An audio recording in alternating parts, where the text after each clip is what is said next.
Post பால் அடிக்கிறதுக்கு 3 practice பண்ணோமா. First take-up jump, அப்புறம் ஒரு பால் அட்டாக்கு, ஒரு பால் டேக்அப்பு, திரும்பி வந்து 6 பால் கண்டினியூவா அடிக்கிறது. பால் எல்லாமே அடிக்கிறப்ப நம்மளுக்கு பவர் வராது. நம்ம ஸ்டாண்டிங் ஜம்ப்லேயே நின்று நம்ம ப்ராக்டிஸ் பண்றதுனால பவர் வராது. நீ நெட்டுக்கு மேல பந்தை பூச்சி ஸ்ட்ரோக் போட்டாலே போதும். ஏன்னா இப்ப நம்ம ப்ராக்டிஸ் பண்றோம் அதை. அதனால வந்து பந்தை நெட்டுக்கு மேல பூச்சி ஸ்ட்ரோக் போட்டாலே போதும். க்ளோஸ் பால் எப்படி அடிச்சுதுன்னு தான் நம்ம பாக்குறோம்.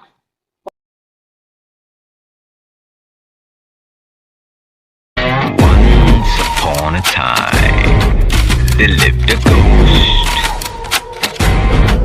க்ளோஸ் பால் அட்டாக் நேற்று வந்து நம்ம ஸ்டாண்டிங் ஜம்ப்பு எப்படி எகிறதுன்னு பார்த்தோம். இப்போ இன்னைக்கு வந்து நம்ம பார்க்க போறது வந்து 1 ஸ்டெப்பு இந்த அளவுக்கு நம்ம வச்சு இங்க ஒரு கோடு போட்டுக்கிறோம்.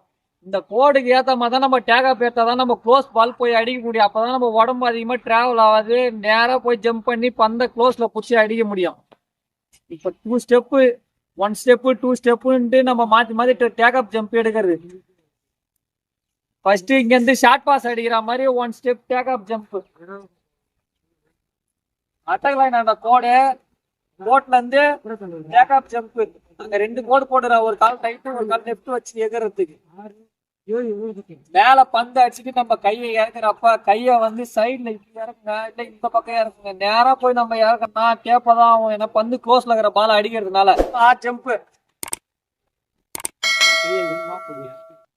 கையை சைட்ல உடம்ப திருப்பாங்கடா, கையை மட்டும் இப்படி இறக்கு.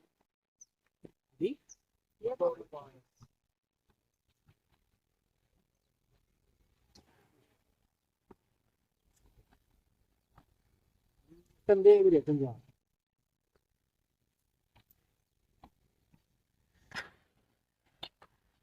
நீ எங்க எதிர்ப்பு வருவான் உள்ளாங்கல் எங்க எதிர்ப்பு.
இது ஒரு செட்டு 6 பால்.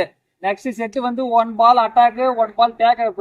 நீ டேக்அப் எடுத்த வேகத்துக்கே ஃபாஸ்டா இறங்கணும். அப்பதான் நம்மளுக்கு கால் கரெக்டா வரும். இப்ப நான் இந்த டேக்அப் எடுத்துட்டு திரும்பி இறங்கினா அடுத்த கால் எந்த கால் முன்னாடி வரணுமோ அதை வச்சு எகிரணும். அப்பதான் நம்ம விளாடுறப்பவும் மூவ்மெண்ட் கரெக்டா வரும் நம்மளுக்கு. நீ பின்னாடி போறப்ப கால் அப்படி பின்னாடி வச்சு போறது கிடையாது. இந்த லைனுக்கு வந்துட்டோமா அதுல இருந்து டேக்அப் கரெக்டா எடுக்கணும். சரியா? பார் காலை கதையை கரெக்டா வச்சு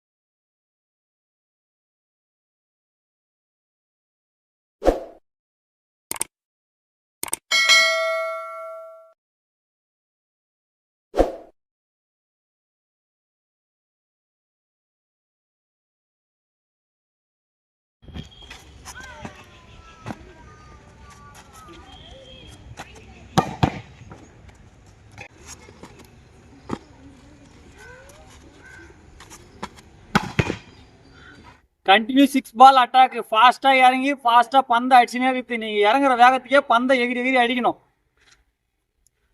ரெடி?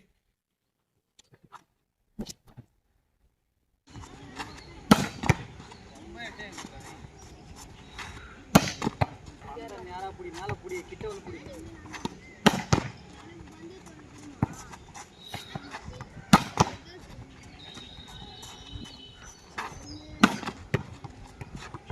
இந்த பால் ஃபாஸ்டா அடிக்கிறப்ப ஒருத்தவங்க ஹைட்டா இருப்பாங்க, ஒருத்தவங்க ஷார்ட்டா இருப்பாங்க. சரியா?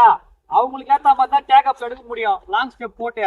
இப்போ நான் ஹைட்டா இருக்கிறேன், ஹைட் கம்மியா இருக்கிறேன்னா இப்போ என் ஹைட்டுக்கு நான் இவ்வளவு தூரம் கையை வச்சு நிக்கிறேன்னா எனக்கு இங்க வருது. என்னோட ஹைட்டா இருந்தாங்கன்னா அவங்க கை இவ்வளவு தூரம் வரும். ஷார்ட்டா இருந்தாங்கன்னா இங்க வரும் டேக் அப் எடுக்கிறதுக்கு. ஸ்டாண்டிங் ஜம்ப்ல நம்ம எப்படி போறோமோ நேரம் அந்த பால் தான் க்ளோஸ் பால் அடிக்கிறது. சரியா? அப்ப டேக் அப் எடுக்கிறது நீங்க எந்த அளவுக்கு பின்னாடி போய் ஃபாஸ்டா ஏறுறீங்களோ அந்த கண்டினியூ 6 பால் அந்த அளவுக்கு நம்மளுக்கு பவரும் வரும், ஃபாஸ்டும் நல்லா ஸ்பீட் அதிகரிக்கும். சரியா?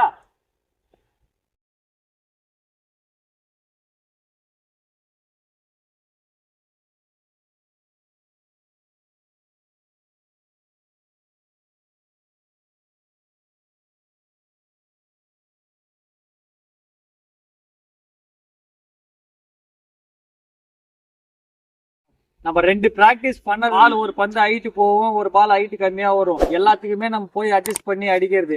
அதே போல டேக் அப் எடுக்கிறதும் ஃபாஸ்டா போய் டேக் அப் எடுக்கிறது. சரியா? இதுவே நம்ம ஷெட்ரு போட்டு அடிக்கிற மாதிரினா உனக்கு பந்து கரெக்டா போடுறாங்க, அப்ப நீ பந்து டப்பா டப்பான்னு அடிக்கிற மாதிரி தான் இருக்கும். ஆனா தூக்கி போடுற பந்து அப்படி கிடையாது. தூக்கி போடுற பந்துக்கு ஏற்ற மாதிரி நம்ம டைமிங் போக வேண்டியதுதான். டைமிங்கும் கரெக்டா இருக்கணும், நம்ம பந்து தூக்கி போறதுக்கும் போறதுக்கு கரெக்டா இருக்கணும். புரியுதா? அதனால தான் நம்ம பந்து 2 கையால தூக்கி போட சொல்லிட்டு போய் பந்து அடிக்கிறோம். இப்போ நெக்ஸ்ட் ஐபால் நம்ம ஃபாஸ்டா பார்த்தா இப்போ 2 ஸ்டெப் ஃபாஸ்டா எப்படி மூவ்மெண்ட் பண்றது. நார்மலா நம்ம இப்போ ஐபால் அடிக்கிறப்ப ஃபர்ஸ்ட் ரைட்டு லெஃப்ட் அதுக்கப்புறமா தான் ரைட் எடுப்போம். இப்போ நம்ம 2 ஸ்டெப் அது வந்து ஃபாஸ்ட் ஆகிறதுக்கு மட்டும் நம்ம ப்ராக்டிஸ் பண்ண போறோம். புரியுதா? அப்ப ஃபர்ஸ்ட் லெஃப்ட் ரைட், ரெண்டாவது ரைட்டு. இப்போ இது கொஞ்சம் லாங் ஸ்டெப்ல இருக்குது. இந்த லாங் ஸ்டெப் இப்போ போட போறோம். ஏன்னா இப்போ நம்ம நார்மலா ஐபால் அடிக்க போறோம்னா ஃபர்ஸ்ட் சின்னது, அதோட கொஞ்சம் பெருசு, அதோட லாங் ஸ்டெப்பு பெரிய ஸ்டெப்போ வச்சு நம்ம இப்போ அடிக்க போறோம். இப்போ நம்ம